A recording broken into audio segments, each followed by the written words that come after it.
it so I don't end up insulting somebody that I actually really like at Palo, but like, I have thoughts. There's commentary. That's all we need. We need just commentary. Hello, everyone. This is episode 56 of the Three Buddy Problem. As you can see, we have a guest buddy this week. Dakota Cary is joining us to fill in on this special pre-Black Hat episode. Before we get into it, I want to mention Juan and I are going to be at Black Hat next week, next Wednesday, doing the live recording on site there. It's sold out. If you've already registered and you know you don't plan to attend or there's something came up, if you could drop out because we have a bunch of people on the waiting list. With that, Dakota, welcome to the show. How are you, my friend? I'm good. Thanks so much for having me. Glad to be here. Dakota is a China-focused consultant at Sentinel-1 and a non-resident fellow at the Atlantic Council's Global China Hub. Obviously, this episode is going to be China-heavy. What does that mean? What does that China-focused consultant at Sentinel-1 mean? It's a good question. It means when we're engaging with clients on the consulting side, I'm typically brought in for China-related content, whether that's regulatory questions or like development plans impacting your business, industrial espionage, that kind of stuff. But it also means that when I do research and publish through labs, it is almost always China content. Awesome. Costin is still on vacation at the seaside resort somewhere in Europe. What's going on, buddy? Like, wait, what do you mean? When is Costin not in vacation? That's This the is the question. question. That's why I said What? again. Just No, stealing my comments here. We were in Athens, in Greece, for a week. It was super hot, and now we are in a beautiful island, 26 degrees Celsius, 27, blue sea, amazing food. So what am I doing inside? What am I doing here with you guys? Hey man, I thought we were gonna get a seaside shoot, right? We're getting pictures. Costin is out by the pool. I was expecting you to tape the show there. Right. It's too noisy, unfortunately. Like people having good time, telling jokes. Let's kick off the show, and Dakota, you'll get to run point on this one for us. You published a China covert capabilities report, kind of like an investigation piecing together China-linked Hafnium, Silk Typhoon / Hafnium. What would you say is the big gist takeaway you want people to get from this?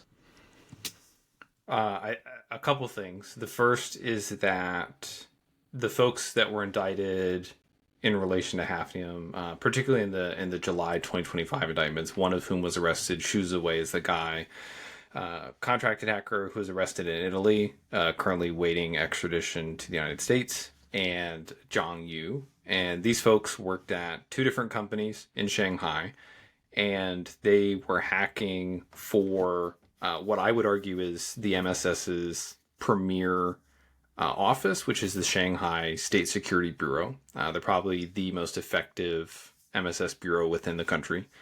And that puts them kind of by nature in a very important role within this intelligence collection ecosystem.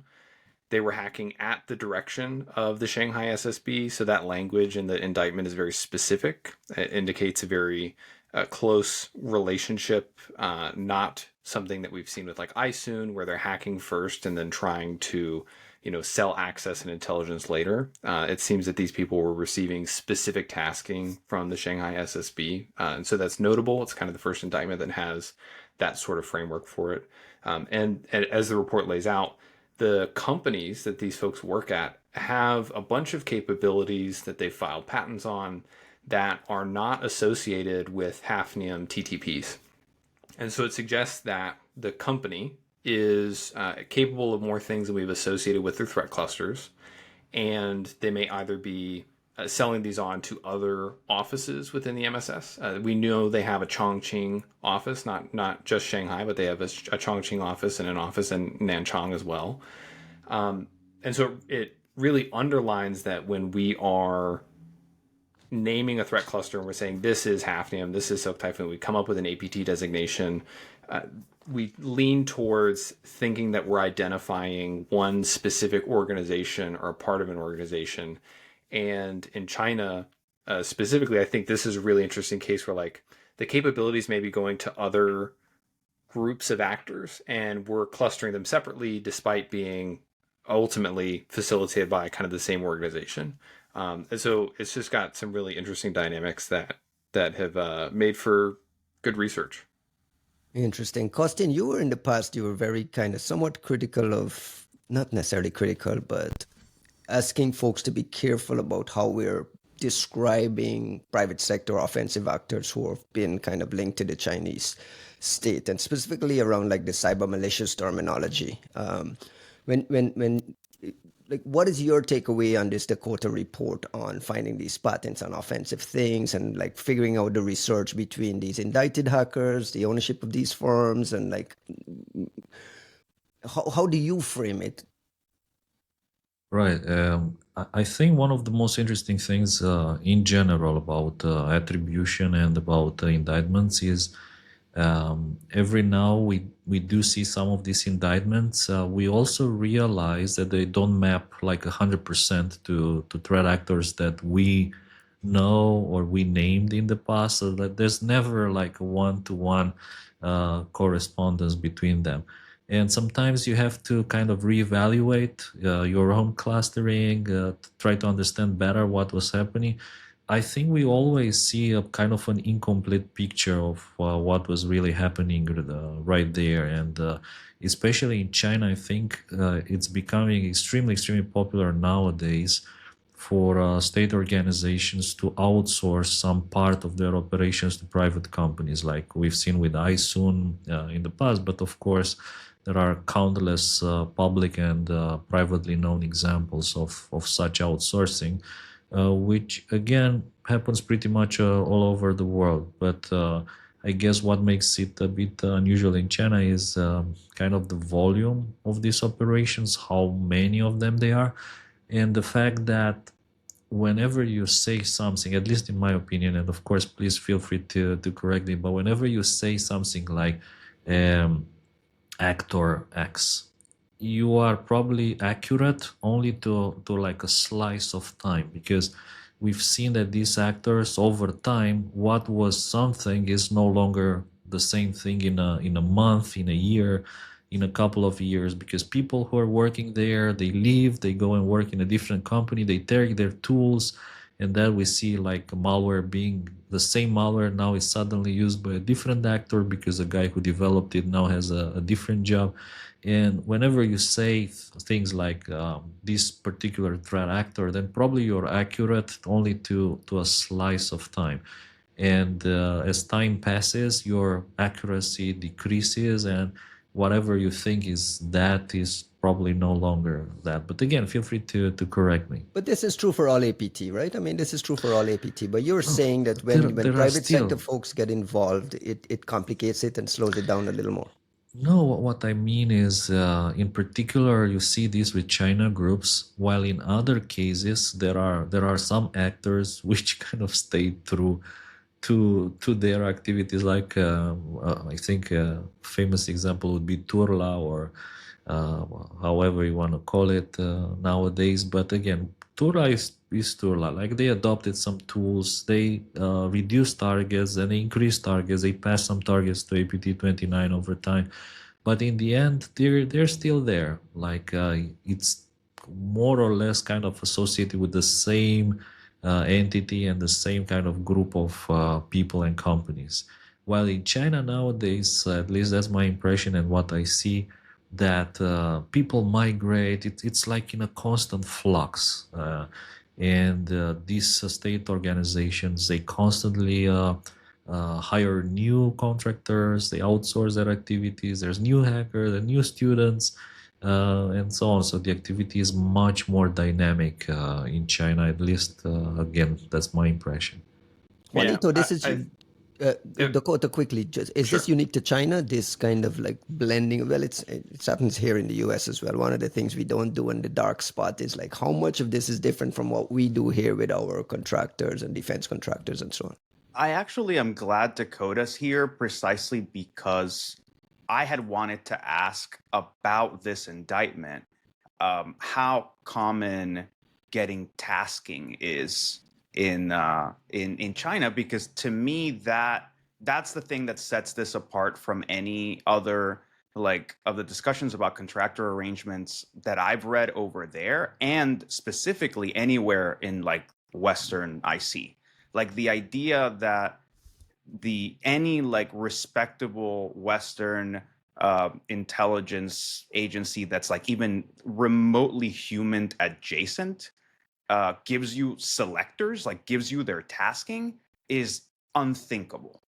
Like that would be, it's just like operationally, the idea that you would let that shit out the door should compromise your operation from the get-go. So to me, hearing that, like I pinged Dakota about this, like when the indictment first came out, because I'm like, dude, this, like, to me, this sounds like we found the shell company of how the MSS is doing their in-house ops. To me, it doesn't sound like, which I mean, Dakota, please correct me. And I know that what you're finding is more along the lines of like, look, here's how this thing is structured. But I just cannot fathom being a human practitioner that is putting their selectors out there to a commercial entity with some random folks who just like do work for us for some money.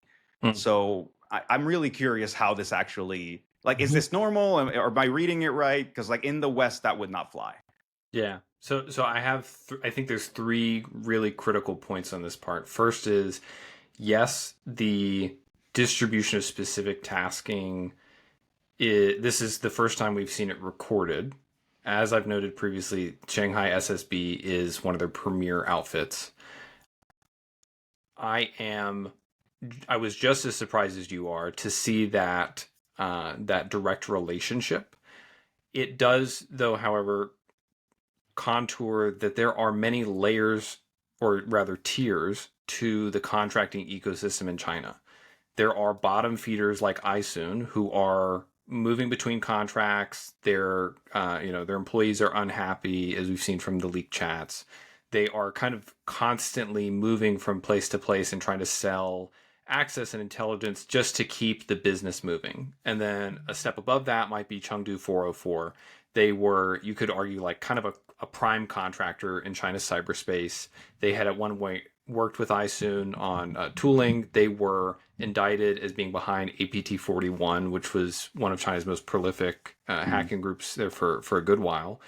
And that organization may be, receiving their kind of intelligence requests in a different fashion than Zhang Yu and Xu Ziwei were from the Shanghai SSB. We don't know that specific distribution method to that level of company, but we do know that it's not exactly a tasking. Otherwise, we would have seen that in kind of DOJ indictments. And that is what makes the Zhang Yu and Xu Ziwei case particularly interesting. The MSS, though, does run in-house operations. We've seen an indictment of the Hubei State Security Department running a company called Wuhan Xiaoruizhe, and they were just a front company with actual intelligence officers running these operations. And so this brings me to the really critical point, is that the Ministry of State Security is incredibly entrepreneurial in their approach to intelligence collection. They have not had, until recently, any concerted effort to centralize command and control of the security services. This is because central control over the security services in a Leninist state is usually bad news for people who are in charge of the political apparatus. And so there was you can read some papers by Alex Josky about how the MSS actually developed over time on an ad hoc basis on a municipal or provincial level, over a period of basically 15 years that these bureaus were stood up across the country. And so for that reason, they have many different approaches to accomplishing their goals. And you see that reflected in the indictments, in the way that these contractors have been seen to work with another or to compete with one another. But you are right to note that the tasking and at the direction piece from the Shanghai SSB to these two individuals is incredibly interesting. And it's very different from the preceding indictments. Yin Kecheng and Zhou Shuai were indicted in March of 2025, one in response to the intrusions against the U.S. Treasury Department. And it is very unclear what the relationship is between those two individuals and the Shanghai SSB. But we do know that they were apparently associated at one point with Hafnium. So, to Costin, to your point about only being right at a slice in time, this really illustrates it because we still don't know the relationship between Yin Keqiang and the two folks who were indicted in July, Zhang Yu and Xu Ziwei. We don't know the relationship. We don't know the relationship to the Shanghai SSB. And we know from leaked iSoon documents that Zhou was trying to sell Yin Keqiang's work through iSoon. So you have this weird, picture where it looks like somebody also associated with Hafnium was trying to basically like monetize their work through this other apparatus that's based in a completely different part of the country. And so it raises a lot of questions about their relationship and the relationship with the Shanghai SSB, but like it's a very complex ecosystem, and it's complex because it is diverse and entrepreneurial in its approach to intelligence collection. Do you guys struggle to follow this along? Is there like a language barrier issue that blocks, like not necessarily you, Dakota, because you speak the language clearly, but Costin and Juan, like when you're really trying to track these Chinese threats at this kind of granular level, is there what's the big hiccup there? Is it language barrier? Is it understanding the culture? What do you struggle with? Personally, I think the language barrier is definitely a factor, maybe less a factor these days, if assuming that, AI is doing a half good enough job. But I'll say that it's not a small thing, right? But the true heft of that limitation is in not being able to understand the culture. Like, I do think like there is a really important aspect to area studies. I think that like area studies sort of bring in that kind of relevance. I don't think it's necessarily critical in most, like in every kind of study, right? Like the idea that like you just simply cannot understand what's happening in, let's say, Iran or the Middle East or whatever, if you're not hella steeped in it. I don't know that that's necessarily the case. There are nuances, absolutely, and it's great when you hear from somebody that knows their shit, but it's not keeping you from understanding the APT ecosystem necessarily. When it comes to China, when it comes to Russia, the culture matters because you see things that like you think are unreasonable or unlikely, or like, no, there's no way an organization would do X, Y, and Z. And you're like, yeah, but that's because you don't understand the incentives in Russian organizations. They're very particular. And I think a lot of us have gotten way more steeped in it and found it more readily accessible. When it comes to China, there does seem to be like it's not to emphasize this kind of Orientalist myth of the inscrutability of the, mysterious Grand China. It's just to say that it is very different, like conceptually different.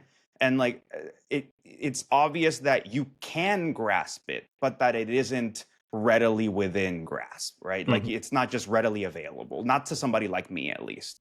Yeah. And I think I'm glad that you said it that way, Jags, because it really isn't about the inability to grasp it. It's just that with Russia, we have had decades to consume and interpolate and push into mass media, movies, TV shows, books, podcast, some level of understanding about the Russian system that is kind of automatically built into the way that we have interpreted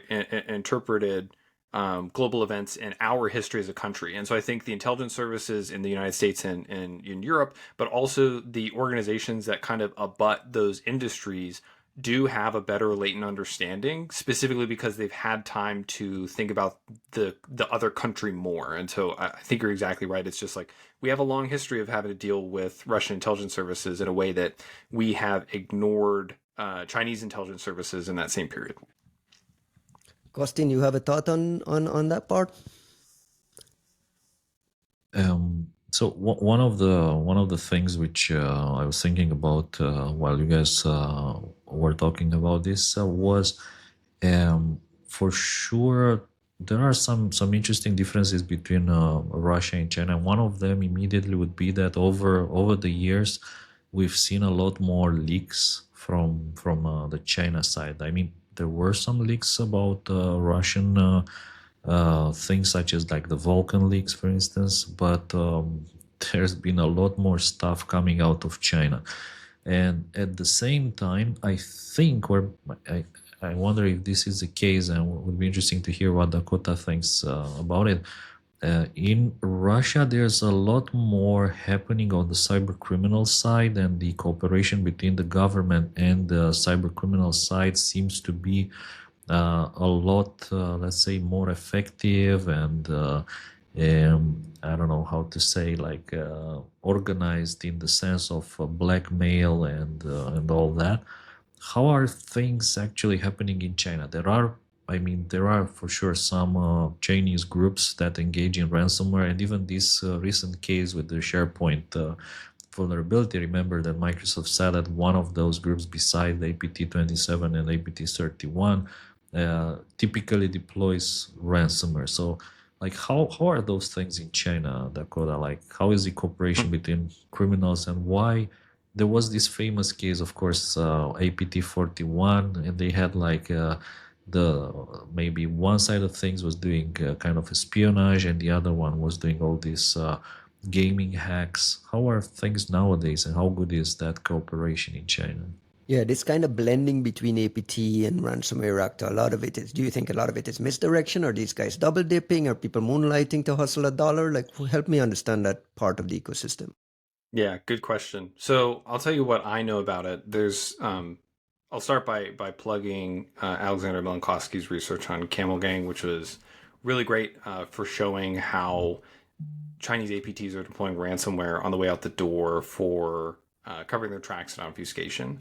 So that's the first thing I would note. The second thing is, yeah, there is a lot of personal enrichment within the Chinese ecosystem. I think that the way that the government agencies have been entrepreneurial in their approach to collection, and the way that they effectively onboarded people who were previously criminals from like the late 90s to mid 2000s into the state apparatus, there really wasn't a problem with taking a cut of criminal activity and then passing that up the chain to your bosses, as long as everyone was getting their percentage on it.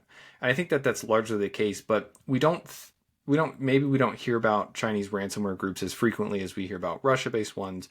And I think that this goes out to a different version of criminal organizations' funding methods in China are different than Russian ones. I'm not an expert in the Russian ecosystem, and I'm not an expert in Chinese criminal organizations.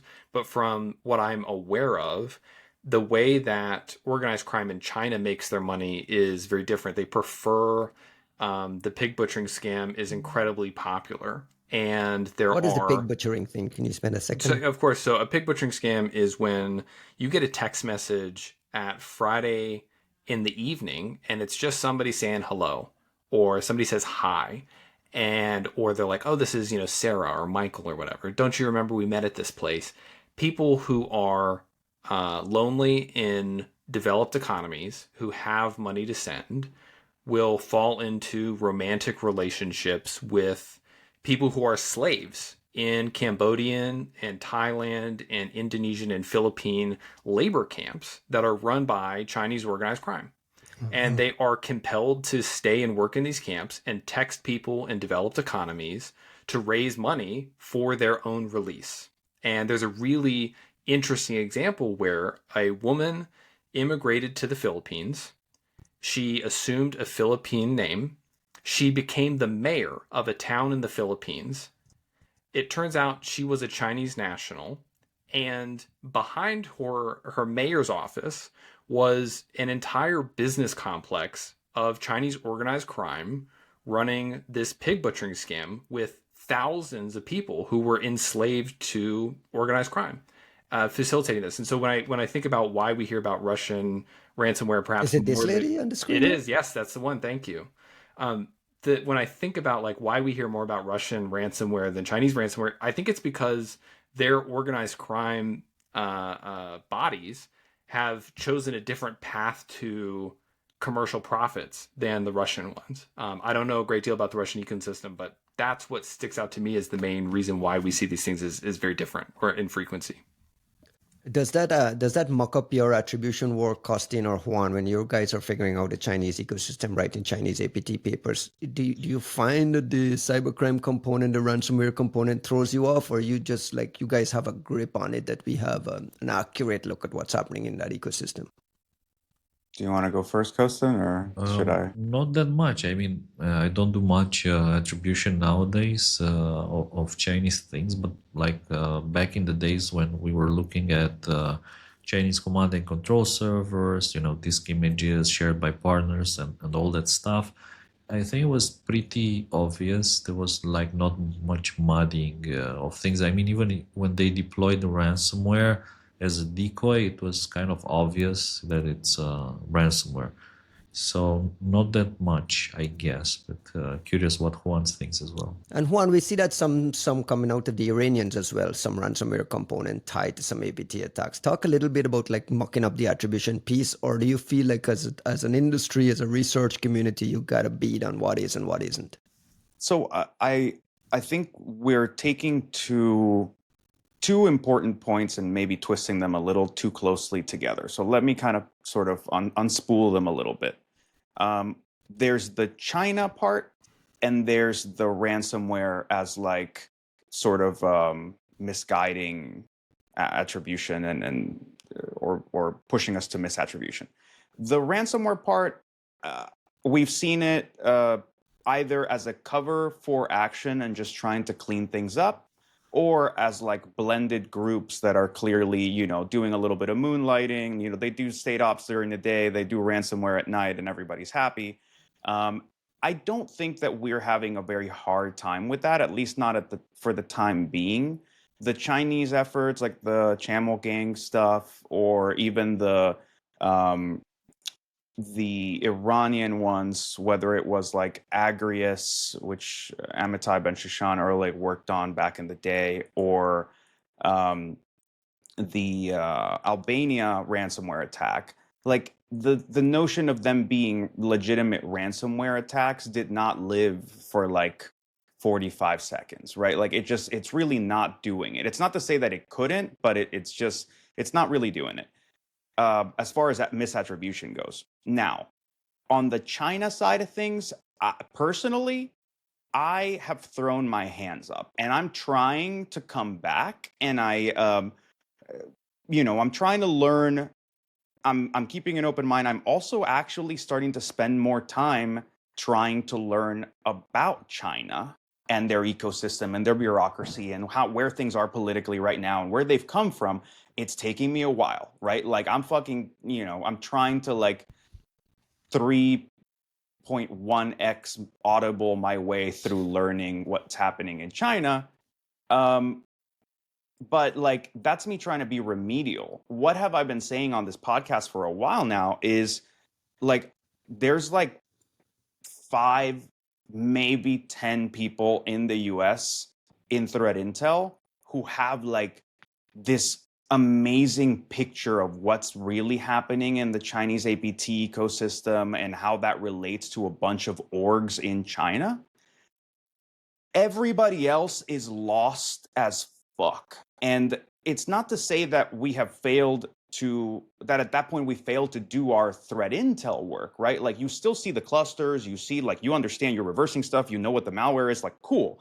But then when you try to go up like one order of cardinality, then you immediately get lost. And that's what we saw, for example, with Salt Typhoon, right? Like you get, people talking about Salt Typhoon authoritatively who are not giving us any details. And then you get people who are running into things that relate to clusters that relate to maybe Salt Typhoon, sort of, kinda. And then you release something about that, and the first thing you hear is, yeah, but that's not really Salt Typhoon. And you go, oh, well, fuck. But like, I thought this part, they're like, they kind of use the same rootkit, but they're not the same cluster. And it kind of looks like them, but that's not quite them. And you go, what the fuck? And I'm talking to authoritative parts of other governments asking me about Salt and then going back to those people who know their shit and they're like, oh no, that's not the way to track salt. Like that doesn't work at all. So a whole Western nation in all of its machinery is wrong in just trying to cluster those orgs well. So those of us just moonlighting at it or like hanging out, like me trying to tourist my way into the Chinese APT ecosystem, I don't know what the fuck I'm talking about. What does that tell you about what people like me who are just reading these reports and trying to go? Are you suggesting that that public visibility and public understanding of this entire world is just like flaky? I I don't know that it's I think that that's more of a Dakota question as to like how well it's going. What I would say is that there's definitely authoritative sources if you really want to do your homework, but if you're not picking and not trying really hard, you're not a little off. You're like way off. Like you know, you're just your perception of the problem seems to be like misplaced by a mile. That's my Dakota, read, at least. Dakota, I'll piggyback another question onto that. Juanito has said on this podcast multiple times, China is kicking our ass. China is consistently kicking our ass. One, is that an accurate statement? And what does that mean? Are we like, are all U.S. organizations compromised? Are all our telcos compromised? What does that China is kicking our ass mean to you? Yeah, so I think 2 points on this. Jags, I really agree with the need to know when you're trying to read about China, who to read and what to read by them. Because there is the problem when something gets hot in policy circles at any point, a lot of people who don't have relevant backgrounds or expertise just kind of pile in and are like, yeah, I'm doing China stuff now. And it happens with everything in SK. And I appreciate their contributions because I want to be very clear. Dakota does not do incident response. I do not do technical responses, period. And I benefit greatly from the people who publish research on the tooling ecosystem, how different organizations are working together, et cetera. And so I want to be really clear. I appreciate those contributions. It is very difficult, though, because our framework for interpreting how organizations should function in the West, particularly at least in the American mindset, we would like to have firm lines of command and control and relationships between people and organizations.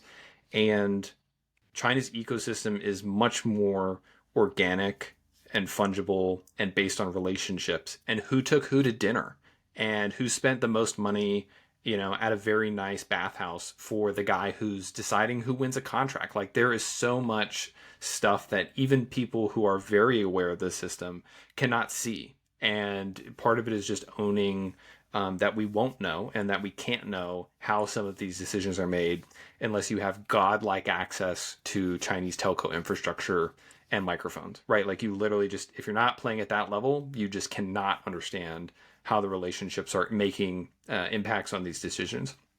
The second part, though, on is China kicking our butt is kind of something that I've thought about in a long time. And I don't want to open the like cyber power index question, but I have, a draft, sitting on a computer.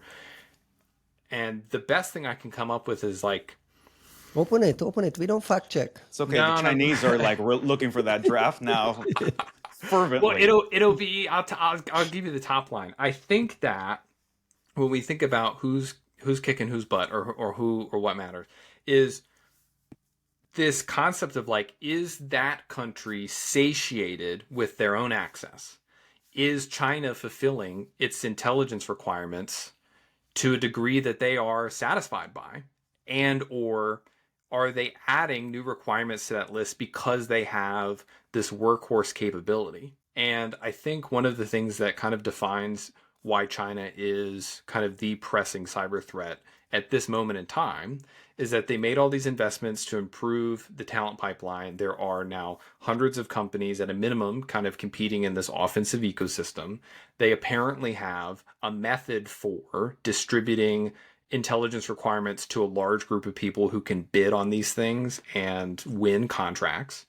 And as a result of that, they are going after perhaps more targets than they would have done previously. And so you end up in a place where you know, is China satisfied by how much intelligence collection they're able to do in the United States? I think is a better question of whether or not they're kicking our butt, because I don't think it's relative to their intrusions versus our intrusions against each other's systems. I think it's more a question of like, are U.S. policymakers getting their intelligence requirements filled at the rate and percentage and speed that they want them to be filled? And if the answer is no, then we should think about the U.S. offensive ecosystem.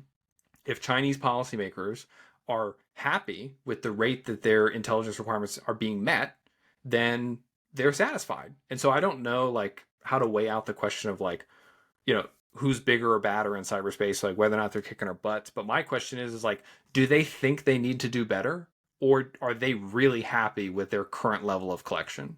And that's the way I'm thinking about this type of question.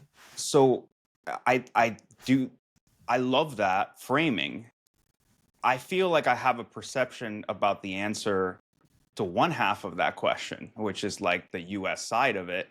And even like publicly, right? Like Winona's paper recently about like needing to scale up the, like, what is it going to mean to actually have a meaningful US offensive cyber ecosystem befitting the need, or at least the perceived need, I think is a signal in the right direction of at least saying, like, if you're meaning to rely on cyber to fill that gap, and I do think it's a gap, right? Like we've been hearing a lot about the failures of like CIA in China and like how many, how networks have gotten rolled up. And actually, Matt DeVoe recommended this book, The Mission, that recently came out.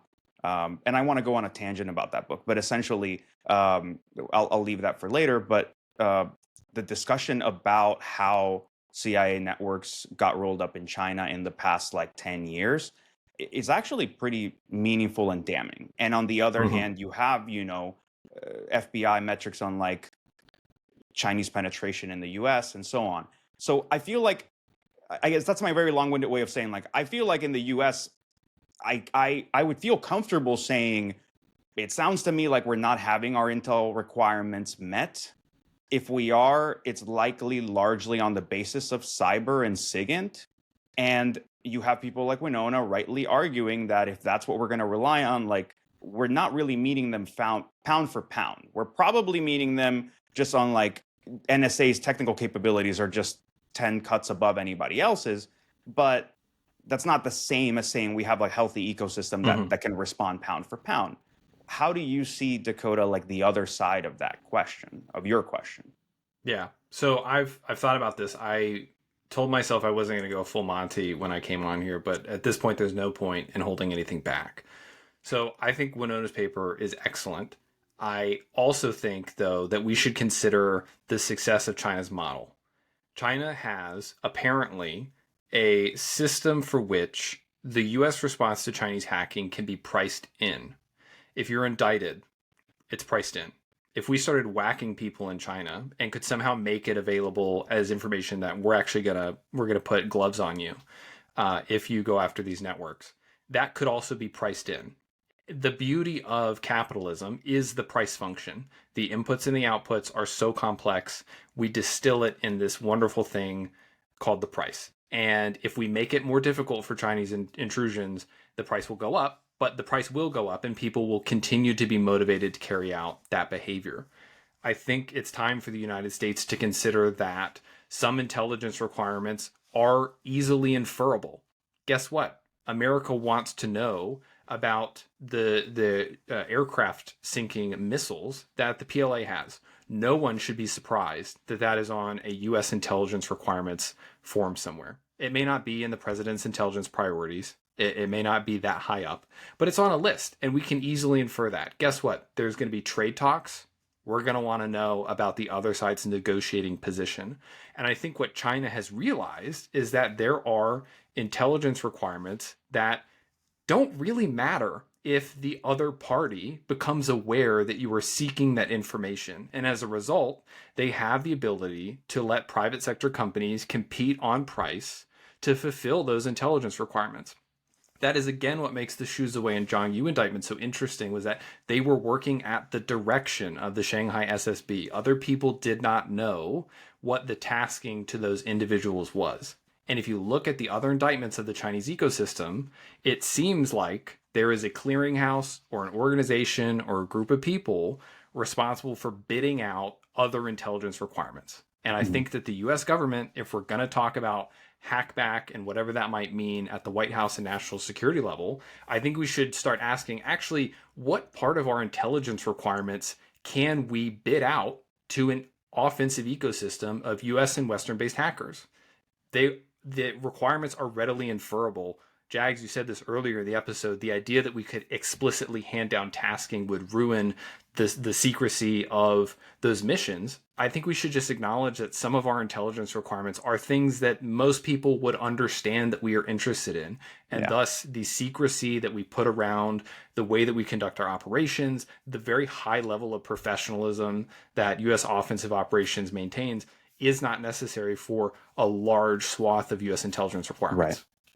Yeah, I would say it's not even just that isn't required. It's, I think when you start getting deeper into the bowels of kind of trying to meet Intel requirements, even if especially if you're trying to do so without privileged knowledge about what is already there, the real issue is that Intel requirements are readily inferable. Intel priorities require an awareness of how the ecosystem, is laid out and what's playing with what. Which is to say, right?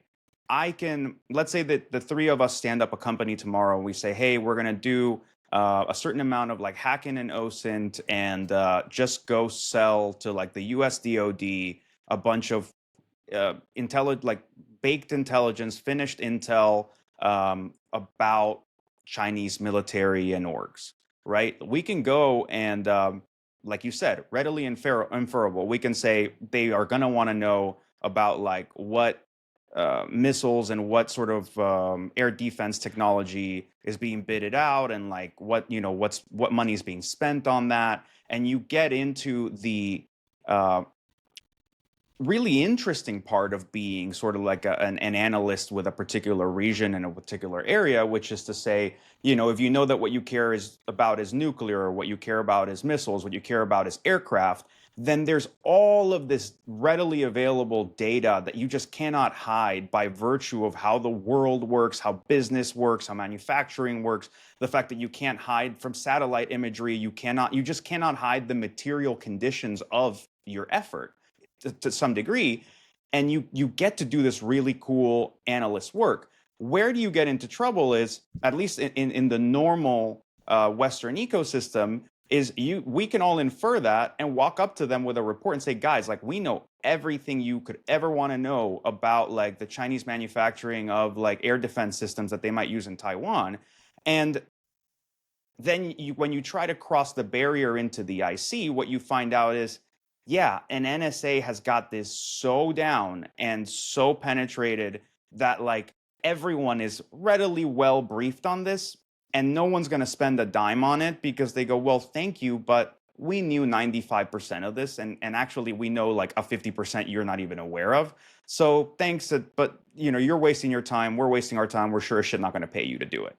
So the difference that you get, and this is like, it might sound like disagreement, but no, it's more to say like, I think the way you're framing this as like being out capitalisted by the Chinese is really interesting, because I think on our end, it's not that we're not good enough capitalists, but the IC and the military have hung themselves, like they've really just put this like 7-layer noose around their necks with how bad the classification system is, the over-classification of data.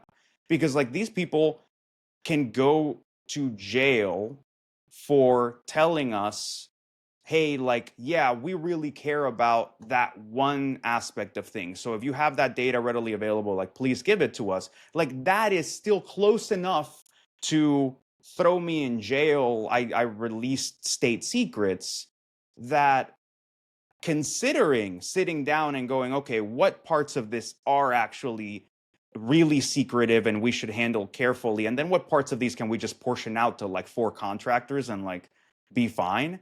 That conversation is, it's just not happening at the level and ability to make sensible choices in the, at least not in the US I see, and likely not in a lot of the places that have a well enough developed history of human, but maybe not long enough to be like have had former empires, I guess is where I would put it, right? But there's been a lot of energy out to the new administration. We had Alexei Bolasel went to Black Hat, to RSA, and to the OpenAI conference that Juanito spoke about earlier about like changing our approach to this, not necessarily hacking. And keynoting ChinaCon. Keynoting ChinaCon. He's going to be at AICC and DEF CON with Perry next week as well, doing some conversations on it. I actually had a chat with him this week, inviting him to this podcast, and he said, unlikely to happen. Everything has to go through the White House, but we'll keep trying. Yeah. But Dakota, the question is, do you anticipate a change, or are you starting to feel a change? Do you anticipate a change? And any thoughts on what this kind of new mindset would look like? I mean, I think that the administration has shown that there is an appetite for change. And I think the way that we should think about it is, that's exactly why I'm framing it this way. I think that this is an idea they should consider. Juan, to your point, in a lot of ways, I'm not in a position to evaluate whether or not, there's overclassification issues around sharing of what has been successfully collected, et cetera. But what I can say is it would take a significant cultural shift to green lighting this type of process, where some of the intelligence requirements that are put forth by executive agencies, et cetera, the things that people really want to know, can be organized in a way where we have an echelon which is not knowable and not biddable to the public. It remains the way that it is. We could say it that way. And then there are a cluster of priorities that are bid out on open market for collection. And we just accept this fact that the priorities and requirements are inferable, they are knowable, they ultimately will not change or create counterintelligence problems by releasing those requirements.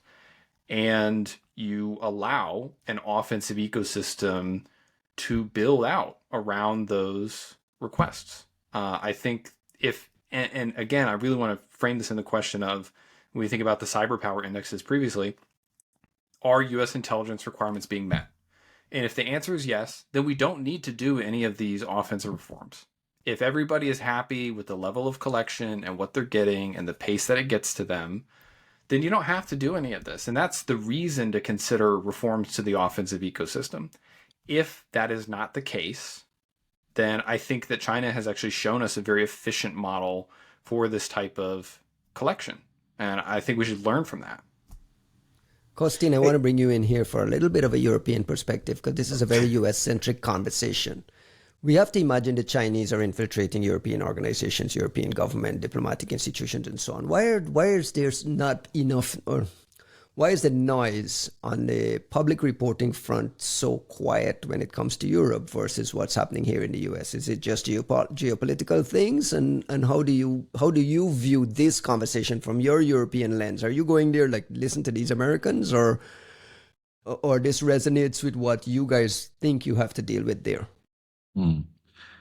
Well, I guess one way to frame this would be first by stating that we all know that all these Chinese groups failed to achieve any of their objectives. Like Volt Typhoon failed to achieve their objectives. Obviously, Sol Typhoon failed to achieve their objectives. Otherwise, it would be a huge scam. NSA line? I don't know. I mean, this is my understanding that they all failed. I mean, yeah, this is the official word, right? Failed. You read the article, right? You read this important article from the NSA, C5, and FBI letting us know how well they handled this shit. It's contained and they did not achieve their objectives. But go ahead. Dakota, did you see the Chinese ecosystem respond to this categorical failure? They decide they're done APTing at all? Like it's just not worth it at this point? Or has the news not broken over that? I think the party line is that China does not commit offensive hacking. and is a victim of American hegemony in cyberspace. I mean, it's hard to contend with that. At least not on TikTok. Mr. Europe, Sorry, hold on, let Costin, Costin we finish. didn't let you. You started this shit, look, man.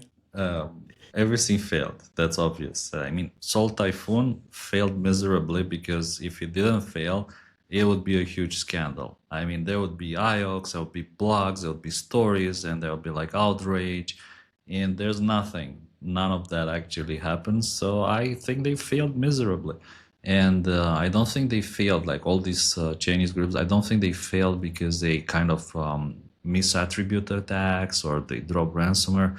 I think the reason they fail is because our understanding of their objectives is not in line with their understanding of their objectives. So we think that they were supposed to do something, while in reality, I think they also have a different set of goals from our set of goals about their goals. So to put that into like more clear words, we are trying to catch them and they're trying to steal our stuff. And this dynamic is probably worth revisiting if you want. Either to rebalance it into one direction or the other. Like we should steal some of their shit.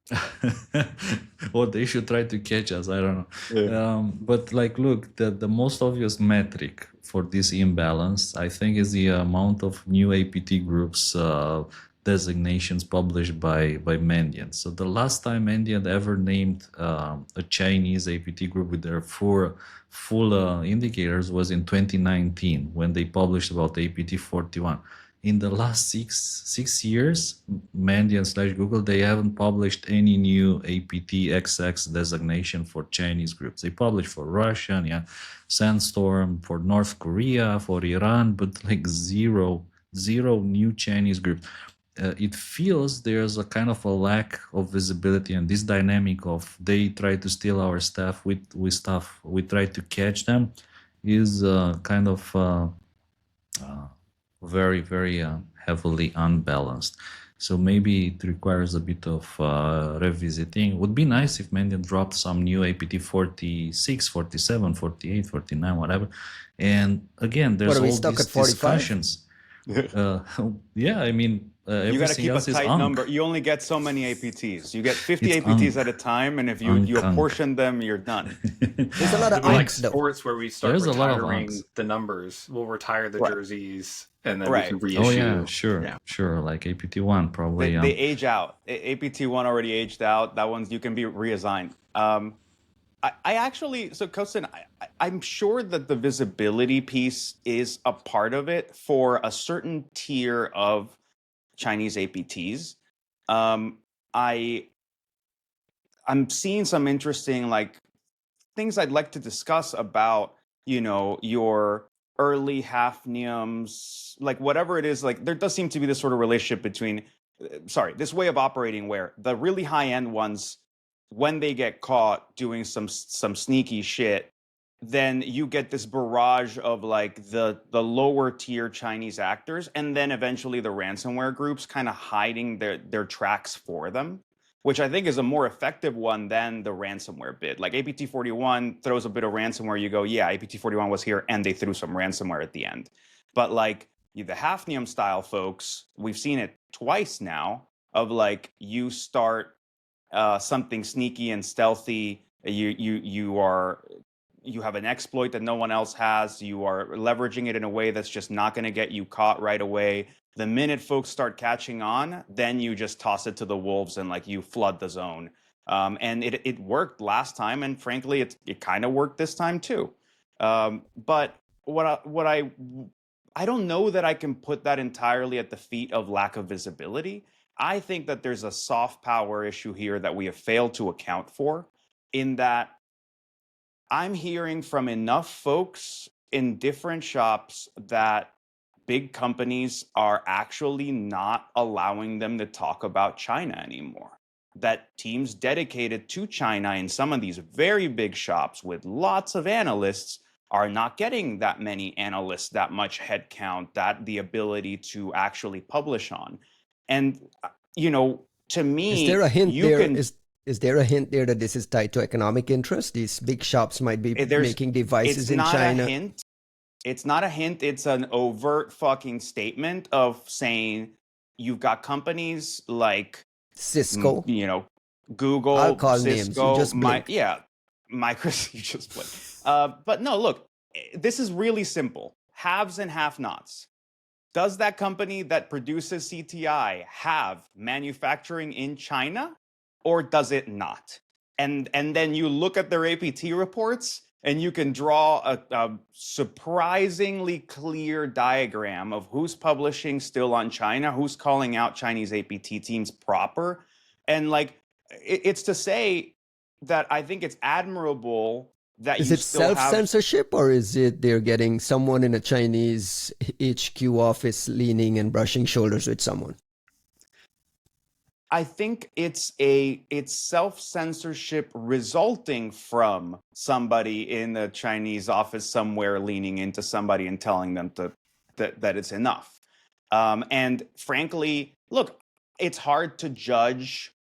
It's hard to judge the response from a company like Cisco or Microsoft, Google, whomever, when you look back at and you're like, look, CTI is cool and all. It's great that we're doing these cool little blogs. I love it. But, if they stop making Google Pixel phones, this company takes a fucking hit that's yay big, and also can't readily bounce back from that immediately. Like, moving manufacturing is going to take you 18 months, and you may not even be able to ramp up to the same levels without a sizable investment. Like, it's not a small thing.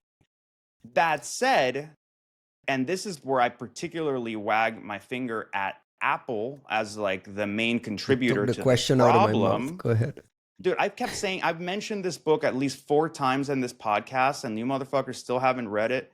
But Apple in China is an insane book. It changed my view about China, about Apple, about where we're at. Like, even that Oppo phone that I brought back from Singapore and adored, like, everything made a little more sense. But like, to TLDR that shit for you, it's essentially the Chinese were able to play Apple into essentially growing their advanced manufacturing capabilities in sort of like almost like a debt financed way. And Apple played right into their hands and taught them how to make the most advanced devices on earth, and suddenly got surprised when these Chinese state companies started to come out with phones that were not only of the same quality or greater quality than the iPhone, but suddenly were innovating faster than Apple was.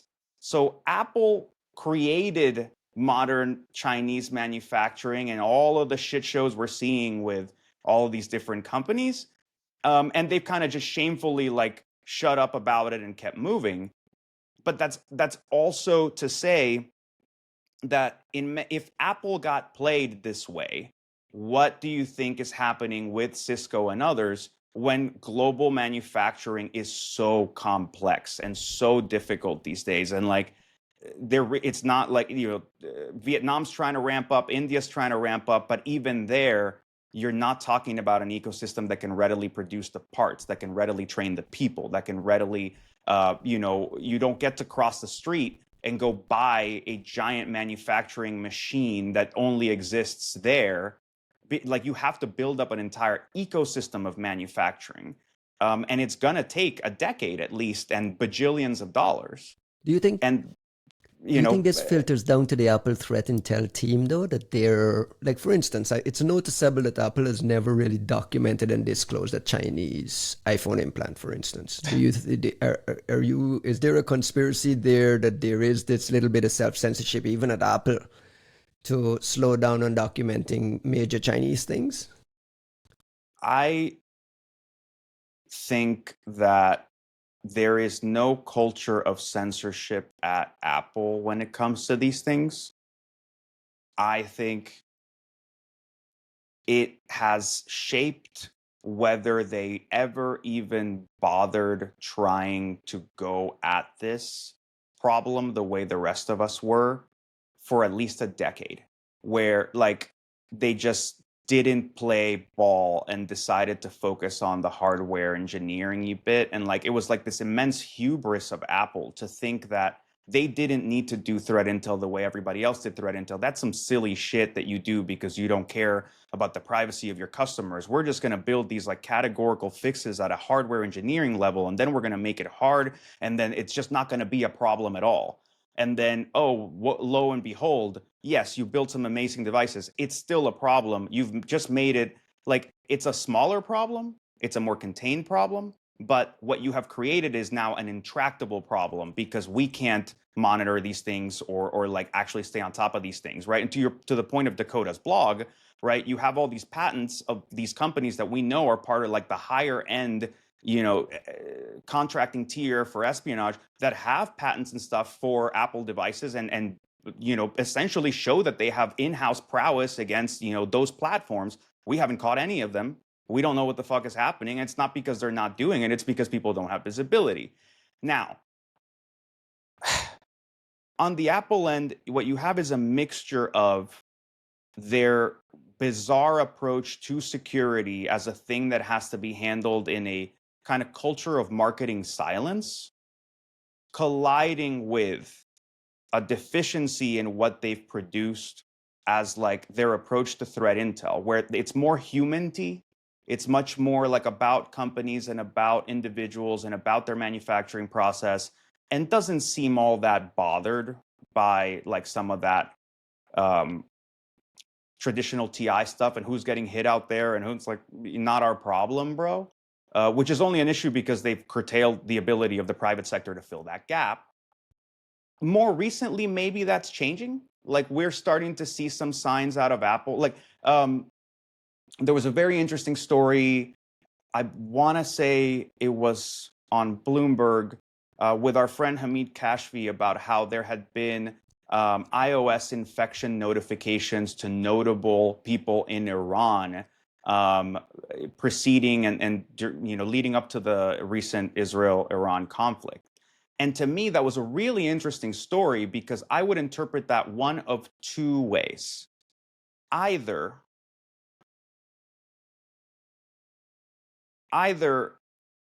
the Israeli gov is using commercial solutions for iOS exploitation, say like NSO or Paragon or whatever the hell.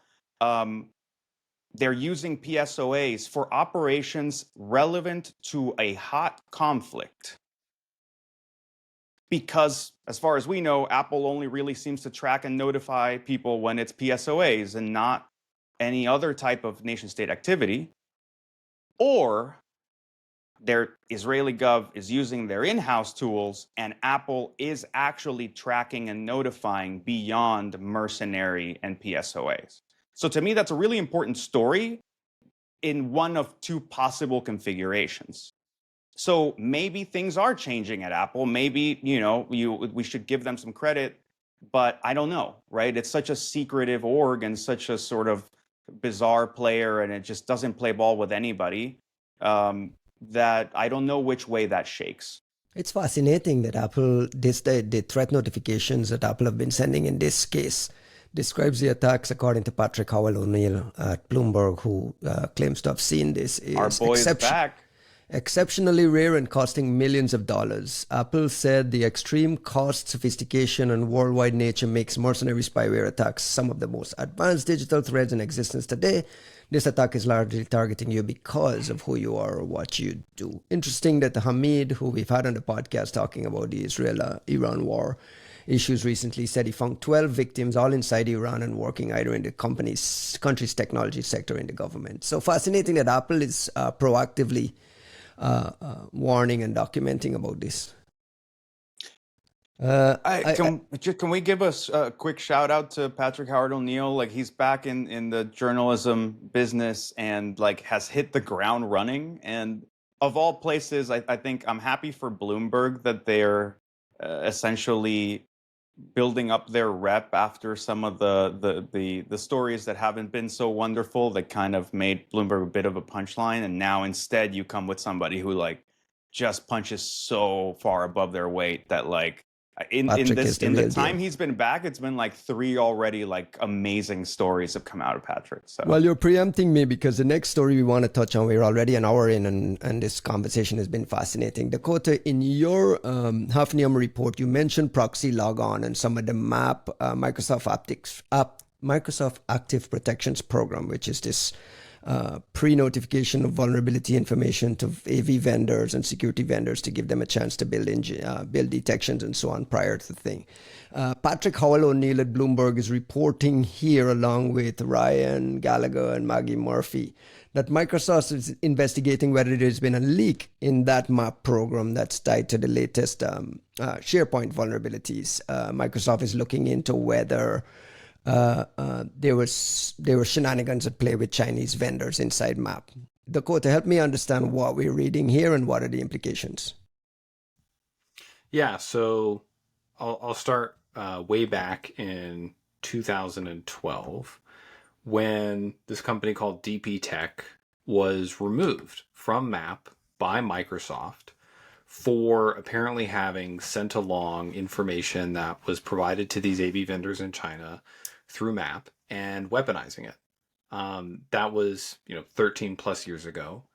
And Eugenio Benincasa, May Danowski, and I just put out a thing through NATO Thoughts kind of detailing the timeline for Chinese companies being added and removed from MAPP.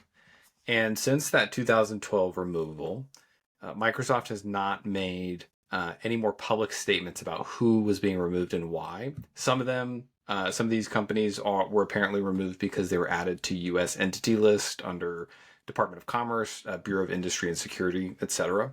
But we also don't know why other companies on that list were removed from MAPP. And so the concern is that information being sent to these companies through MAPP is then being weaponized by offensive teams in China.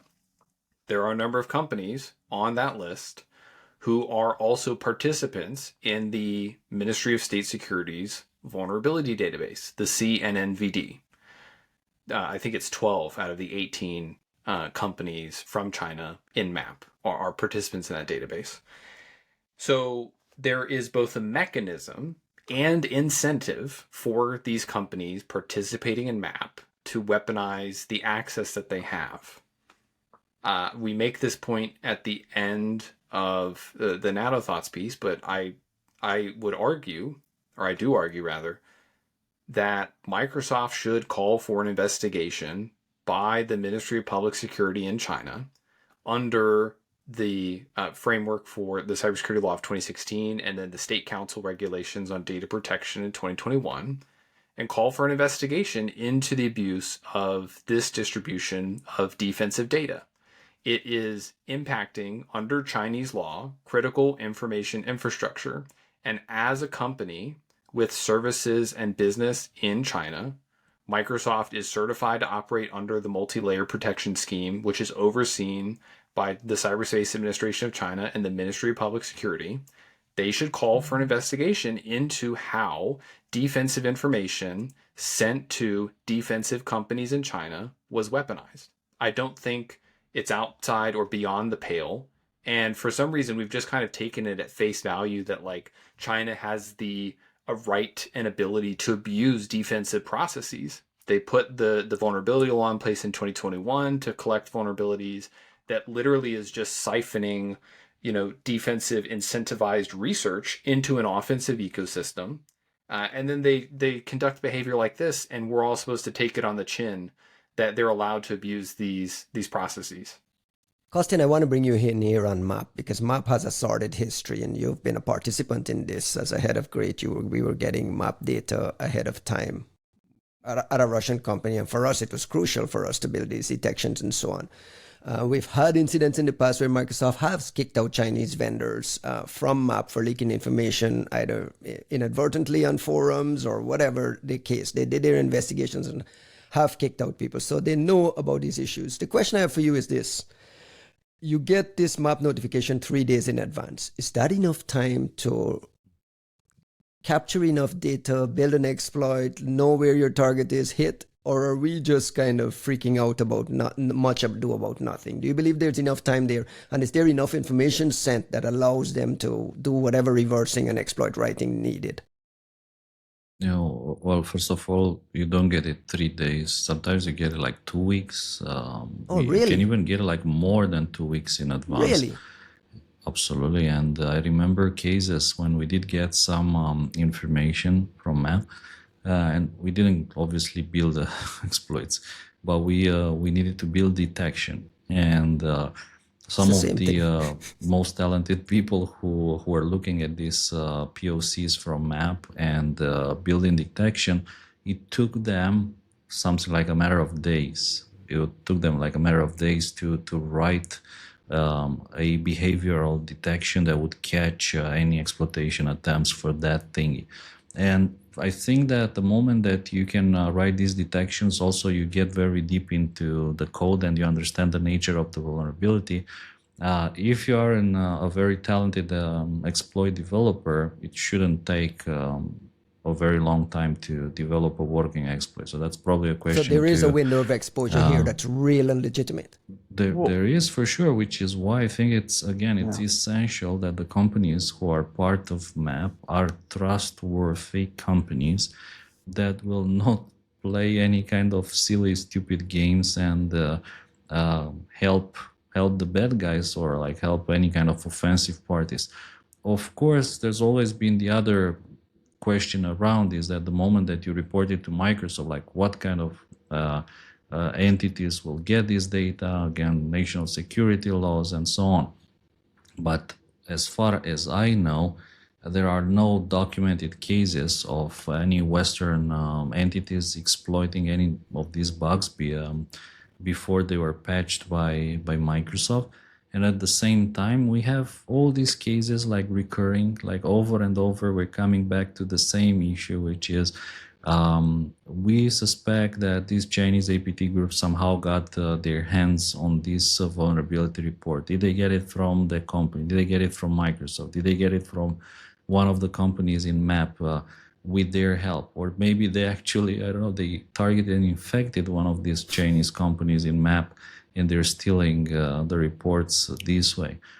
Also, by the way, I want to recall a case in which we reported some stuff, including like a real sample. So like from that moment on, by the way, we stopped reporting any kind of real samples and we only reported POCs. To And we were Microsoft? like, yes, we were Because like, why? I'll tell you, we were repeatedly like we're being asked, hey, we got the POC, that's awesome, but can you guys share the real world, like the exploit which implements all sorts of mitigation bypasses? And we stopped doing that because one of those samples actually ended up on VirusTotal like days after we shared it. Like we said, like here's the sample, and then the sample after being shared with MAPP, it ended up on VirusTotal uploaded from China. So from that moment on, we stopped sharing like working exploits. We only shared the POCs. Simply, yeah, because maybe it was a mistake. I don't know what it was. It can simply be something as a mistake. You accidentally upload it to VirusTotal, maybe right-click, scan on VT, things like that. But the moment it's on VT, it's on VT. A VM with like what is it? Sysinternals Process Explorer and the wrong settings, like things just like Oh will yeah, fly. oh yeah, right? things just Yeah. fly. And from VT, well, of course you still need a subscription and so on, but there's like a lot of people who are hunting for 0 days on VT, running these things in sandboxes. Of course, Haifeli is actually running a lot of OLED documents through sandboxes simply to catch 0 days. So that happens, and obviously you need to be careful, and sometimes it's best to be a bit paranoid and more careful and make sure that you don't leak any of these 0 days anyway. Important question, Juan, Wait. and you can jump in. Okay, go ahead.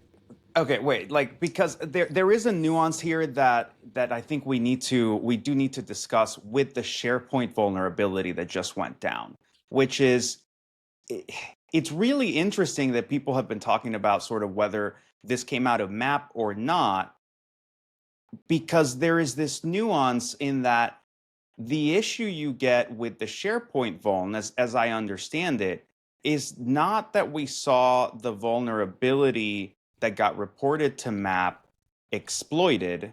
We saw vulnerabilities that are basically iterations on those that had been reported to MAPP and got patched poorly. They got exploited. And it kind of puts a different onus of responsibility on Microsoft and MSRC, because essentially they drew attention to the fact that there was a vulnerable area because they had quote unquote patched it, but they had half-assed the patch. So what they did was point people to a place that was readily vulnerable for a slightly different, literally 1 byte different method of exploiting the same vuln. And then that's what got exploited. Like there is kind of a minor deviation, but it's at MSRC's feet in particular for half-assing the fix in the first place. Let me ask a top-line question. Does the benefit of MAPP going out to security vendors, getting detections in place, getting rules written and so on ahead of time, outweigh these leaks that come with these severe consequences? What do you think, Costin? Do you think like MAPP is a program Microsoft should even revisit, as whether it's even necessary? Look, I mean, there's companies out there, big companies, right? We're talking about the biggest security companies in the world, who benefit enormously from having early access to this vulnerability information, because they can build detections, they can build silent detections, and then they can share those back with Microsoft, just simply to give Microsoft an idea of how widespread this exploitation is, like how serious it is. Does it require some kind of quick patch or a fast patch, an out-of-band patch? And all that information is, in my opinion, is very useful. What I kind of question a bit in here is the addition of some strange companies in the program that maybe someone who is in this field like myself has never heard about. Like there's some names in there that maybe you've never heard about, right? Like this Chinese company who was kicked, for instance. But if you look at the list, even the current list, there are companies in there that I personally I never heard about. There's a ton of companies here that we've not all heard about, but I'm pretty sure there's a stringent application process. I'm pretty sure the data is locked down. I can't imagine Microsoft just shipping vulnerability information to everyone across the board without some deep vetting, but who knows? Sure, I think I don't that's think we should important. discourage I mean, you say Microsoft that, from but sharing. yeah.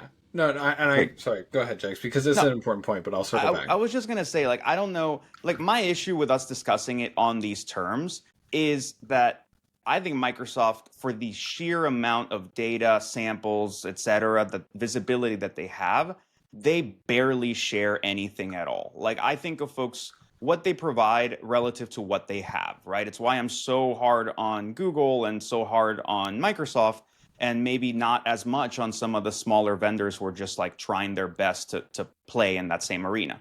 So the idea of telling them to share less, or to give them an out from sharing in the first place, I think is not a good idea. I'm not about it. I also wonder to what degree there's like stability questions and things that are worth operating on. Like for an AV, you tell me that you're about to issue some kind of patch or fix, or that I need to go hunting for a complex vuln, I might need to redesign portions of my underlying system to work with this. So I appreciate the time, and considering that Microsoft is always like 2 inches away from being completely like antitrusty devastating to the rest of this industry, I don't think we should give them an out. If anything, we should hold them to a higher standard of having to share and finding ways to share, and maybe not doing so in a kind of, well, everybody can come and play sort of model.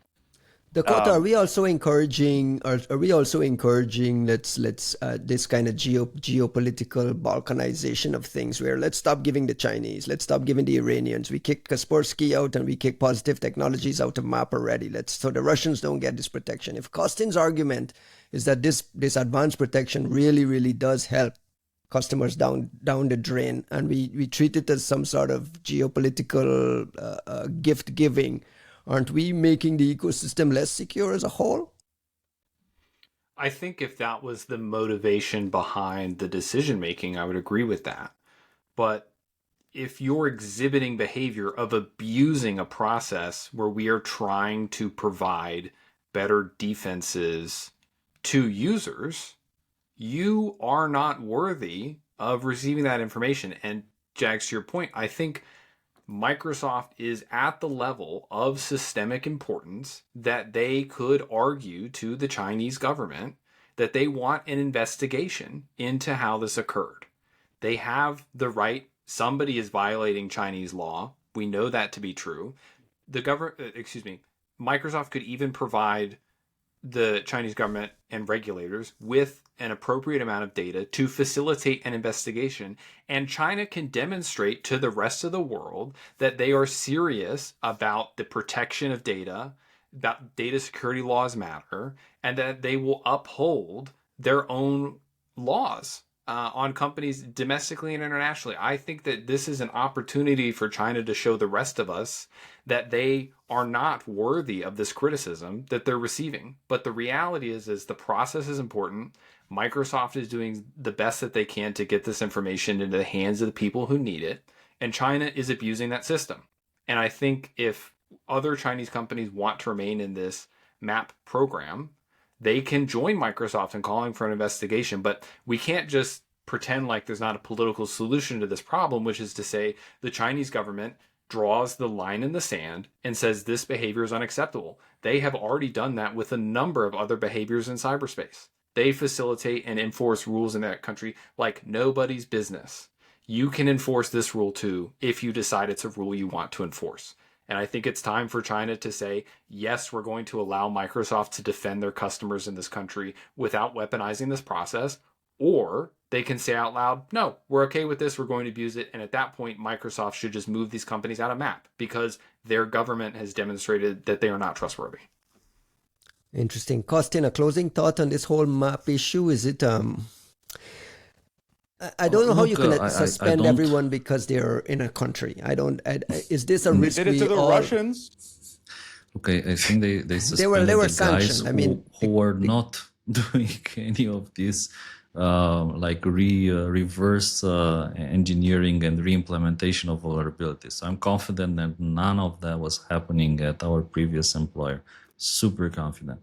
And on the other hand, again, they were using that information for good purposes, and nevertheless, they got removed. So you can say that already geopolitics play a very important role in MAPP. It's important to fact check a little bit here that the two Russian companies we're talking about were sanctioned by the US government. So that kind of affects the legalities of this sharing this type of information. It wasn't just that they were Russians. Look, we need to be very precise here with the language. When you say they were sanctioned, I think, yes, Positive Technologies was sanctioned. Kaspersky was not sanctioned. Some of their executives were sanctioned by OFAC, and the company was sanctioned by the Department of Commerce, which is, again, different from these OFAC sanctions. But again, these are details.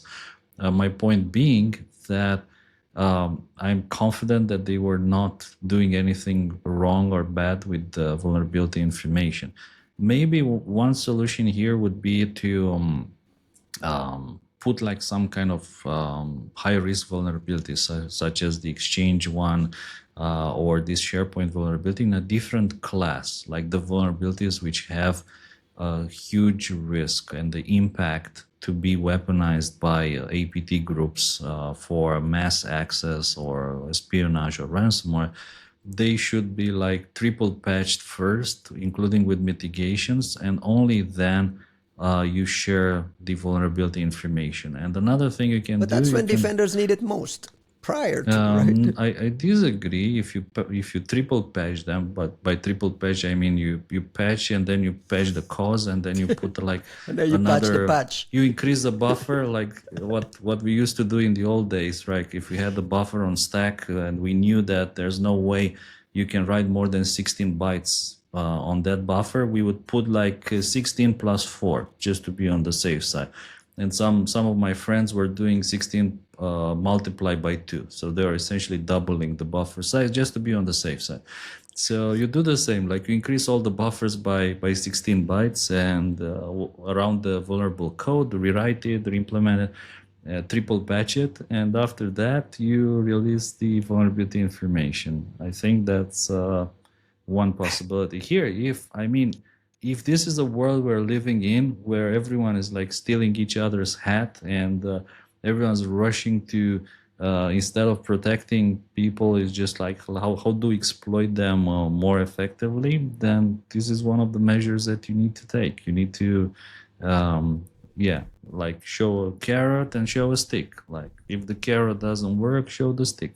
So we all agree that MAPP is important, but there are some risks that we have to absorb, and there are some things that Microsoft can do to kind of push the needle forward and kind of get a grip on this, the Chinese gap. Is that a fair assessment of what the conversation is? Yes. So sorry, go ahead. I just look, man, like even on the notion of triple patching, right? Like you're basically telling it goes right back to MSRC actually taking this shit seriously and assessing what it means to meaningfully patch these things. And, there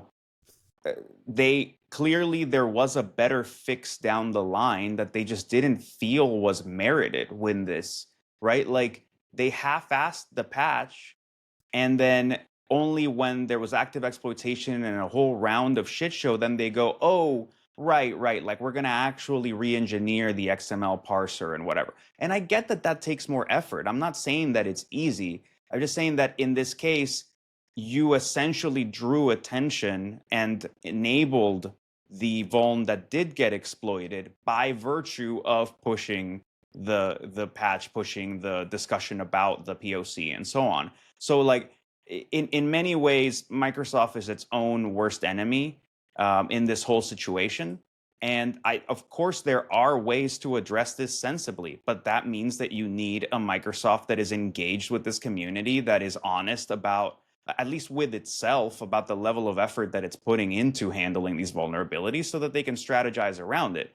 But if you're lying to yourself, as it seems like one side of the house seems to be doing to the other, there is no way for you to get, a grip and somehow mitigate all these possible downstream issues that you're creating for yourself. Costin has to bail out. Costin is on vacation with his family. He's going to drop from the podcast. We are an hour and a half in, I promise. He promised us we will get an hour and a half of his time. So appreciate you, my brother. Thank you for checking in. Any last closing thoughts?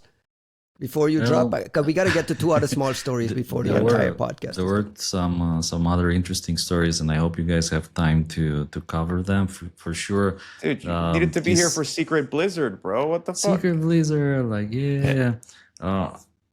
I think that's a fascinating story, and kudos to Microsoft to changing their typical, I don't know how you want to call it, like marketing style, single naming of threat actors in blogs, where they just mention one name that nobody else has a grasp on, instead of the names that everyone's accustomed to. So kudos to them to including like Turla and all the other names that we've known over the years. Bro. Harmonized, fantastic. They harmonized super hard. It was really good. I think that's fantastic. I think that's also, it's a fascinating story. And also, again, second kudos for uploading the sample of the malware to VirusTotal. It was uploaded, I think just before the story went live, the sample hit VirusTotal. I was keeping an eye to see if it appears, and it finally appeared. It was uploaded from France, I think. So I thought it was awesome because the story talks about the malware, but there was like no Apollo Shadow sample anywhere. So now the sample is on VT. You guys can go and take a look. And the other fascinating story from this was this rehashing of UNC 3886 and their virtual environment operations. I think this is one of these fascinating Chinese groups that, if you want, they don't look like anything. Maybe that's the best description. I love how Juan was talking about Salt Typhoon. Like, yeah, but like this looks like, yeah, but that's not the Salt Typhoon that we talk. That's a different Salt Typhoon thingy that you guys talk about, because like Salt Typhoon looks like nothing. So your nothing doesn't look like our nothing. So this UNC 3886 is another of these groups which almost looks like nothing. They just reuse public tools, rootkits, reptile rootkit, but also pretty cool techniques to deploy tools inside the virtual machines, and on top kind of create a CNC mechanism that doesn't use TCP/IP. So yeah, I thought that was another interesting story from this week. So I hope you guys have some time to talk about that. We'll bring you back next week. We'll bring you back next week to dig into a little bit of it, because your old employer, Kaspersky Antivirus, was somewhat implicated in this. The secret blizzard. In the Turla story. Yeah. The secret blizzard Microsoft describes this Turla operators as using ISPs that provide the connectivity to foreign embassies for these adversary in the middle attacks. So basically, you're an embassy in Russia and you're using an ISP there. They're using their SORM and their lawful intercept access to do some. It looks like prompting, basically, to send you to download something. It's pretty fascinating and interesting. Is this something you can protect yourself from? Can I ask a stupid question? Like, if you're an embassy in Russia, why do you access the internet through a Russian IP address?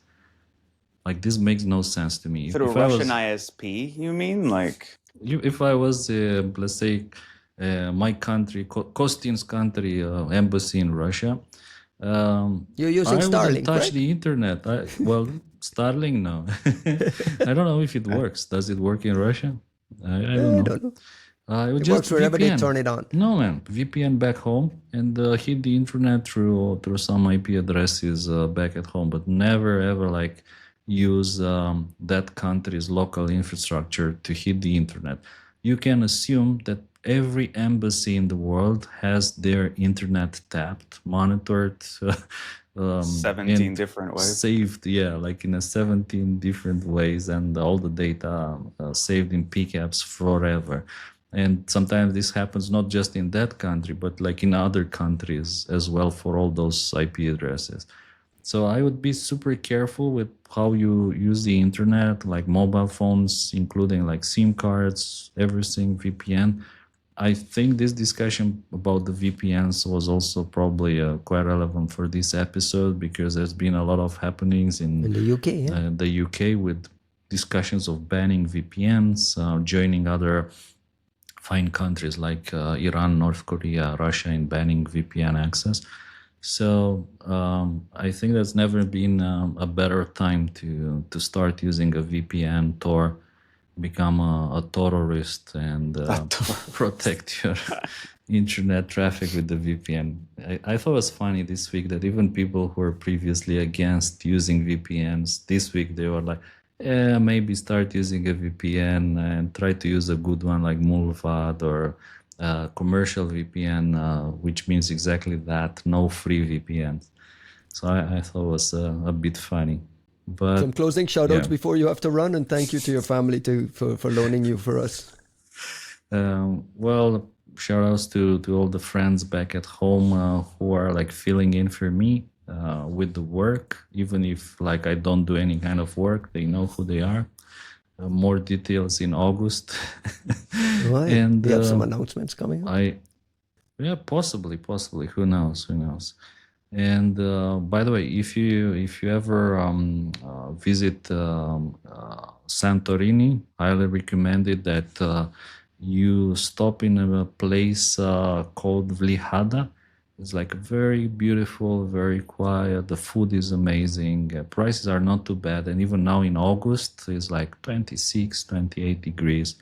Highly, highly recommended. And you can rent a boat even if you don't have a license. Like the guy here, Listen to this guy, we man. asked him like, What are you, Yeah, I'm where just do you sitting here work? want the like, license? guys, for And- your next European vacation, Santorini, absolutely, highly Rent a Rent a boat recommended. and eat it. This My podcast wife- sponsored by Santorini. Santorini. My wife was asking, like, Tourism hey, do you board. need a license to rent a boat? And the guy was like, madam, this is Greece. We are in Greece.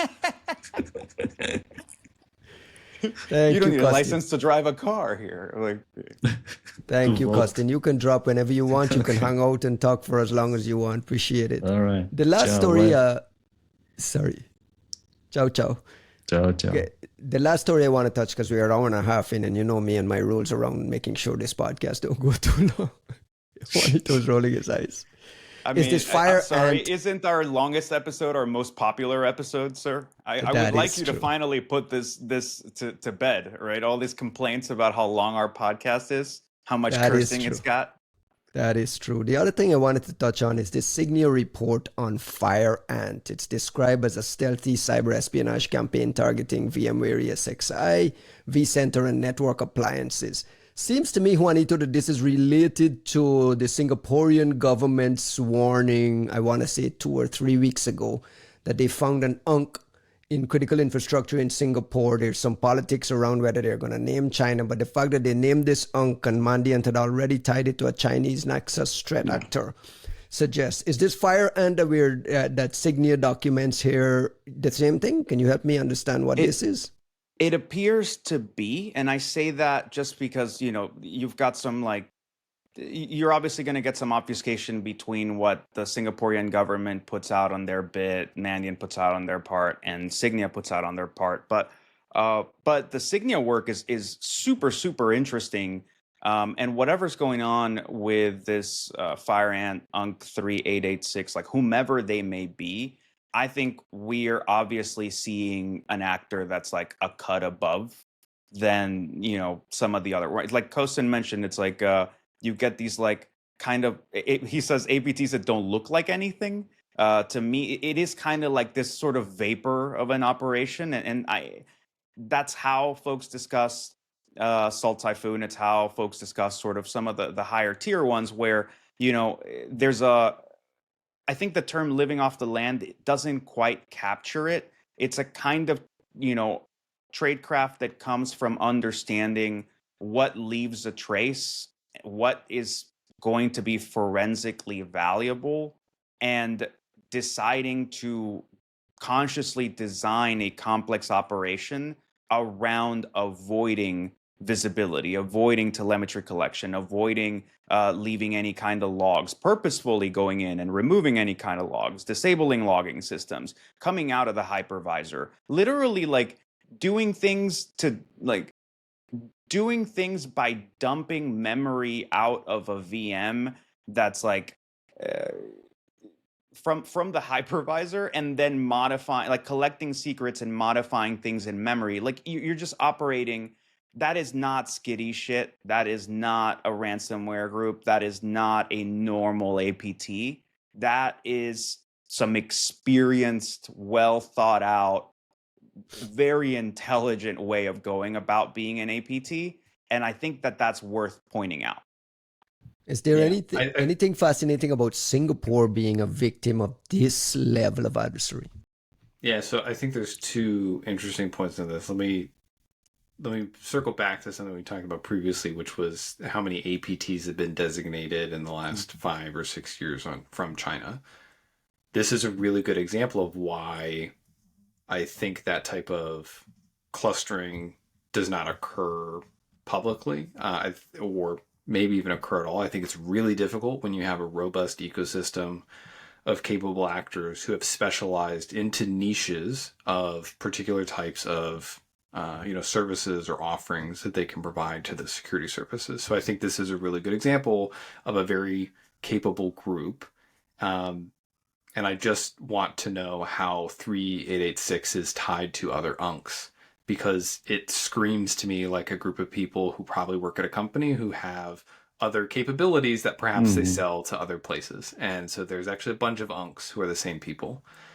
The second point, though, that I point out is like, yeah, they're probably using really stealthy capabilities against Singapore because of the political relationship with Singapore. It's really interesting. I spoke with a student of mine. I taught a class on Chinese economic espionage. I had a student who is part of Singapore's military who relayed to us in the classroom setting that, when China talks to Singaporeans, they talk to them like they're a little brother. They like are pedantic. They're like, you don't understand. You are a Chinese nation, and Singaporeans are like, we're literally not. And they're like, you are. You don't have to lie. You are. So there's a very interesting attitude. I read some analysis by folks in Singapore in the last couple of weeks who were talking about how when the Prime Minister of Singapore visited Beijing, it was talked about as a bright spot in the global landscape that their relationship was so close. But at the same time, Singapore has signed intelligence sharing agreements with the United States on cyber intelligence specifically. It's really interesting to see this type of intrusion because on some level, I understand why China would not want to be caught in these systems. One, because of the intelligence sharing agreement that exists with the United States. Two, if you're trying to win over Singapore is like this critical third party. If you look at where they are geographically, really important in any Asia Pacific wartime scenario. They're incredibly rich trading partner with both countries. If you look at it from the other perspective, China was getting a bunch of their smuggled NVIDIA GPUs through Singapore into the PRC. We look at enforcement mechanisms. The US has asked for, and Singapore has arrested, I think it's up to 2 Chinese nationals who were running offensive hacking out of Singapore against targets in the US. And so there is law enforcement cooperation between our countries on this issue. And so for a number of reasons, I can imagine why China would try to deploy its better teams against Singaporean targets to understand more, and why Singapore would end up on that list in the first place. I actually think it's super interesting, not that they were hacking the Singaporeans, or that they have to do so in a stealthy way. That all makes sense. I think it's really interesting that the Singaporean government made this public. I think that that's worth noting because even look, as a far as the lesser informed person out of the three of us, as far as Singapore's history or its dynamics with China. When I look at Singapore and I said, as somebody who like runs a threat intel team and has to do collaboration with, good, partners, I did for a second, you do hesitate and look at Singapore and go, is sharing intel with the Singaporeans something to benefit somebody who clearly really needs it, who's going to be a good sharing partner? Or is Singapore already effectively functioning as some kind of like Chinese cutout? Like with the GPU stuff, it looks like the Chinese cutout situation. With this, to me, it signals, it was an interesting signal of somebody saying, no, like, we're not cool with this shit and like, we need some help. And to me, that signals a very important part that like the CTI industry can play, and that hopefully a lot of Western governments are taking account of this and rushing to aid rather than just kind of like leaving them out there. Because I'm not saying the odds are stacked against them, but in a post-Taiwan world, you already got through. I'm not saying I'm not taking that as a de facto, but you moved past Hong Kong. You now are going after Taiwan. I think what happens after in a post-Taiwan world to a Singaporean state? Yeah, it's a good question. I think that in addition to this, I want to note that Singapore did take law enforcement action against the folks who were found to be smuggling GPUs through their territory. And conversely to that, Singapore is also the location of many home wealth offices, which facilitate or are trying to facilitate the offshoring of Chinese wealth to a jurisdiction and investments that the Chinese government cannot seize it from people who want their assets overseas. It is one of the most significant markets for facilitating those transfers. And so, again, another reason they would be interested in Could be an anti-corruption move from China. Sure, you can think of it that way. A way to keep people who want to flee oppression in their country. You could call it anti-corruption. But if we zoom out and we put on the nerdy like international relations theory hat, countries that kind of fall into the Singapore bucket end up having to choose between either hedging or like bandwagoning. Those are the ways that we think about the bargaining, because it's effectively a bargaining strategy, right? Where if you're in Singapore's position, you have to try to derive the maximum benefits from being caught between two large countries. Yes, they are geographically close to China, but there have been public statements made by not the current prime minister, the previous prime minister, to The Economist, I think in 2022, something to the effect of like, if you look at the global landscape, you have to bet on America self-correcting rather than China being like an indomitable and persistent force in global affairs. And that was strictly based on our governance systems. Democracy does have a fascinating and very incredible capacity to change course. And although perhaps you could argue from Singapore's perspective or other countries' perspectives that current trade negotiations, et cetera, are not in their favor, X, Y, and Z, pick a problem you might have with the United States, China is very interested in exporting a governance model that deprives people of life, liberty, and the pursuit of happiness. They do forced abortions. They have done genocide against Uyghur Muslims in Xinjiang. Like the lengths and the extent to which China will commit violence for the Chinese Communist Party to stay in power should frighten everybody who lives in a democratic society. And I think Singapore is in the position of seeing those two systems. And from my perspective, I think it's a very clear choice which way they should and can lean. And to your point, Jags, it's a question of like, how much can we risk that preference given our geographic proximity to this growing power? Juanito, quickly, who is this company? What are they called? Signia. Who is this company, Signia? Why is the visibility, and are we relying on people in Singapore to provide this level of visibility and this level of public reporting so we know what's going on there? So I'm not super prepared to like say who Signia is. I do know them as like a good IR shop, and they have been putting out a ton of really good research, particularly on Chinese ops. They're in the 10% who know? Well, I wouldn't have thought of them as the people who like necessarily have a good sense of the whole ecosystem and how it's interplaying with each other, but they keep running into some super cool shit and dropping some really cool blogs, and like they're obviously very technically sophisticated. So it's not a Singaporean company though, right? No. Okay. I think I'm not sure. I don't think they're Israeli. I'm not sure where they're from. I don't want to, give some half-assed review, but they're doing great work as far as their threat intel goes. It's great shit. I'll share a copy of the report in the show notes so people can get it. The last thing I want to tease before we run is Palo Alto Unit 42 threat intel team shared a document here on their their attribution framework, which is basically like, guys, this is how we deal with attribution. This is how we handle it. It's a pretty fairly detailed document that, talks about TTPs, tooling, how they go about doing it, and so on. Juanito, you got a chance to read it? This attribution and naming and clustering has been a big topic in your world. When you read it, what was your big takeaway? I rushed to read it because you guys put it in the notes, so I assumed it was going to be like a big topic of conversation. And I've written enough on this topic where I felt like I was going to get called out, and now like now I feel I'm sitting here seething on it. Well, okay, we should have like a proper discussion about it. I have plenty of friends at Unit 42, and like I don't want to like ruffle feathers on it. I have thoughts. Since when?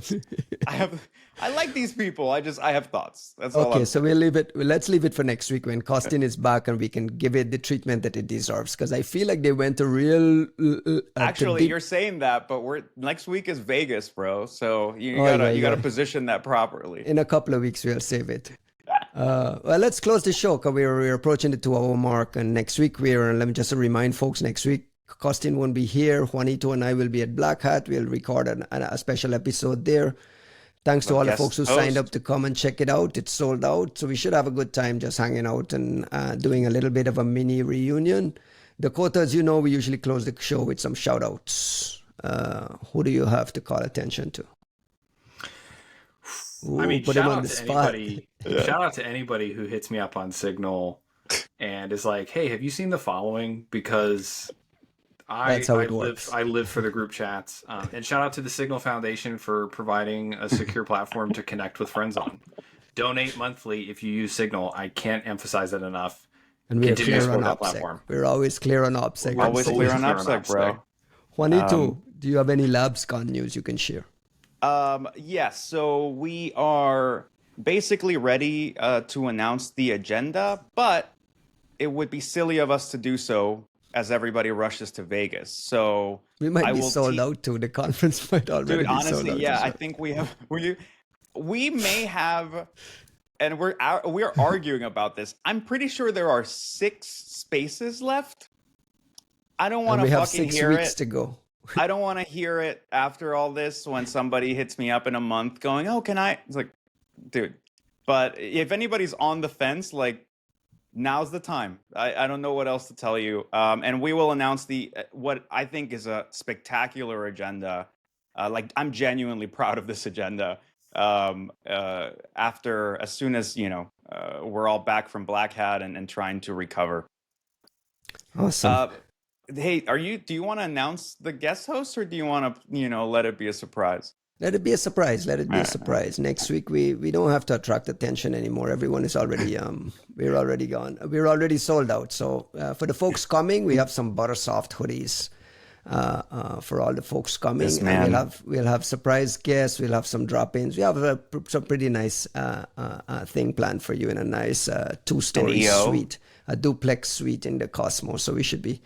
Are we getting an executive order as well as they announce the pod? I don't know. You wanna be there all in so bad. Dakota, thank you very much. Appreciate your input. Appreciate your expertise. Appreciate you willing to share your time with us today. Love the T-shirt as well. Shout out to that T-shirt. It's nice that somebody actually knows their shit. Talking about some of this stuff. It's refreshing. It's cool. Shout out to that T-shirt. It was a good time. I was glad to be here. Juanito, I'll see you in Vegas next week. Catch up, everyone. That's a kind of curse. All right. Take care, everybody. Peace.